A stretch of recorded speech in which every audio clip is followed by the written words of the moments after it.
Vannak emberek, akik jobban szeretnek városban lakni, és vannak emberek, akik inkább faluban élnek.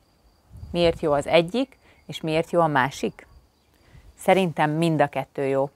Ezekről beszélek most ebben a videóban.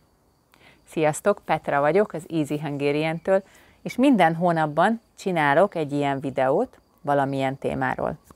Ha tetszik ez a videó, akkor nyomj egy lájkot, persze, és ha szeretnéd elolvasni a videó szövegét, a transzkriptet, akkor gyere az Easy Hungarian magazinba, ahol sok hasznos dolgot is találsz. patreon.com/easyhungarian. Gyakran lehet látni azt, hogy ha valaki fiatal, akkor inkább a nagyvárosban él, mert ott sok program van, és lehet bulizni, meg koncertekre járni, és amikor idősebb lesz, és van családja, akkor inkább egy kisebb városban, vagy egy faluban él, kisebb városba, vagy faluba költözik.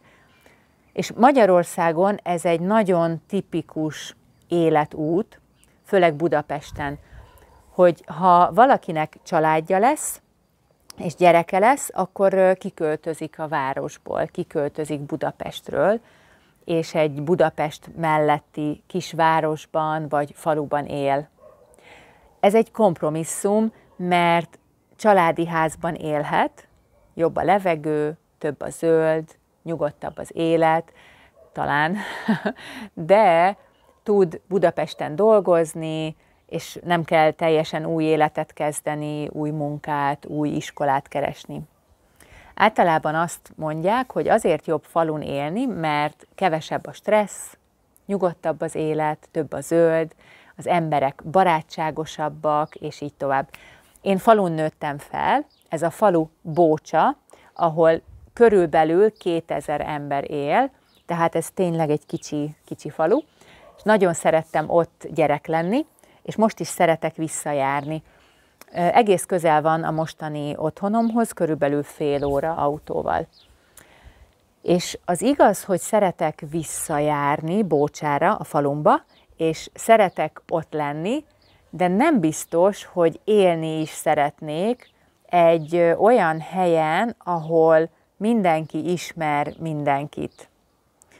Ugye, ha mindenki ismer, akkor mindig jól kell viselkedni, mert mindig lát valaki, aki tudja, hogy én ki vagyok. Értitek, miről beszélek? Tehát kicsit az az érzésem, hogy mindig figyel valaki, de lehet, hogy csak paranoiás vagyok, nem tudom. Tehát ha például egy városban élsz, ahol nem ismer mindenki mindenkit, akkor nem probléma, ha nem jó a hajad, vagy piszkos a kezed, amikor a boltba mész, vagy az utcán éppen kiabáltál a gyerekeddel, senkit nem érdekel. Tehát nem látja ismerős ember, csak idegenek látják, és az nem érdekes. És ha valaki egy kisfaluban él, akkor szerintem általában az történik, hogy egy városba megy középiskolába, általában egy közeli városba, és az én történetem, az én sztorim is ez volt. Bócsán voltam gyerek, és amikor középiskolába mentem, akkor költöztem Kecskemétre, és ott laktam hétfőtől péntekig kollégiumban, aztán középiskola után egyetemre mentem, Pécsre, imádom Pécset, most is, csak 2 évig laktam ott, de az egyik kedvenc városom még mindig, és mindig az egyik kedvenc városom lesz. Nagyon szeretem. Nagyon jól éreztem magam Pécsen, de sajnos Budapestre költöztem, és ez is egy tipikus életút szerintem itt Magyarországon, hogy nagyon-nagyon sok fiatal azért költözik Budapestre, mert ott talál jó munkát, és ha már ott élsz Budapesten, akkor ott találkozol a pároddal, aztán lesz egy családotok, és az emberek így Budapesten maradnak. Én szerencsére nem maradtam Budapesten. Azért mondom, hogy szerencsére, mert én nem szerettem Budapesten élni. Szerintem 10 vagy 11 évig éltem Budapesten, és azért nem szeretem a nagyvárosokat, mert nem szeretem a tömegközlekedést. Nem szeretem a sok embert, és általában a metrón, a buszon, a villamoson sok ember van, túl sok. De körülbelül 8 vagy 9 évig külvárosban laktam.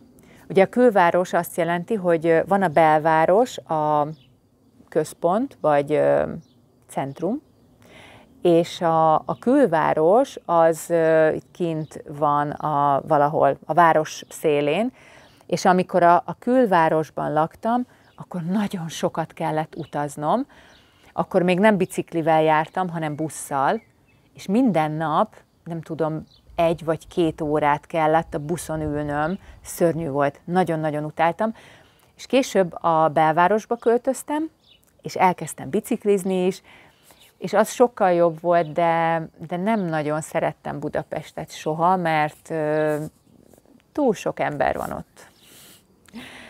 Később kiköltöztem a városból egy kisvárosba, Vácra, nagyon szép, és minden nap bementem Budapestre dolgozni. Minden nap ingáztam. Ugye az ingázik azt jelenti, hogy reggel bemegy a városba, autóval, busszal, vagy vonattal, valamivel, és este hazamegy. Ez az ingázás. Oda megy, visszamegy, oda megy, visszamegy, minden nap. Ez is szörnyű volt. És amikor valaki Budapest mellett él, akkor azt gondolja, hogy ott sok a zöld, lehet kirándulni. Én Vácon éltem, ami ott van a Dunakanyarban. Ugye a Duna jön, és akkor így kanyarodik. Ez a Dunakanyar, ez ott van a Dunakanyarban. Nagyon-nagyon szép, vannak hegyek, van Duna, csodálatos, fantasztikusan szép. Ott lehet kirándulni és sétálni, de mivel mindig ingáztam oda-vissza, és sok időt töltöttem az utazással, nem volt időm kirándulni és a Dunaparton sétálni. És szerintem ez a probléma, hogy sok ember azt gondolja, hogy ha kiköltözik Budapestről, akkor lesz egy ideális, nagyon jó élete, de ez nem biztos, hogy igaz, nem biztos, hogy így lesz. Néhány évvel később Vácról Kecskemétre költöztünk. Kecskemét egy nem túl kicsi, nem túl nagy város, körülbelül 120 000 ember lakik itt, most is Kecskeméten élek, és azt gondolom, hogy ez a város ideális nekem most, mert elég nagy, de nem túl nagy. Elég nagy, mert például van 3 színház, tök jó, vannak éttermek, vannak programok, fesztiválok, koncertek, de nem túl nagy, vagyis nem túl zsúfolt, nincs túl sok ember, elég sok a zöld, és nem túl nagy a város, vagyis biciklivel bárhova gyorsan el lehet menni.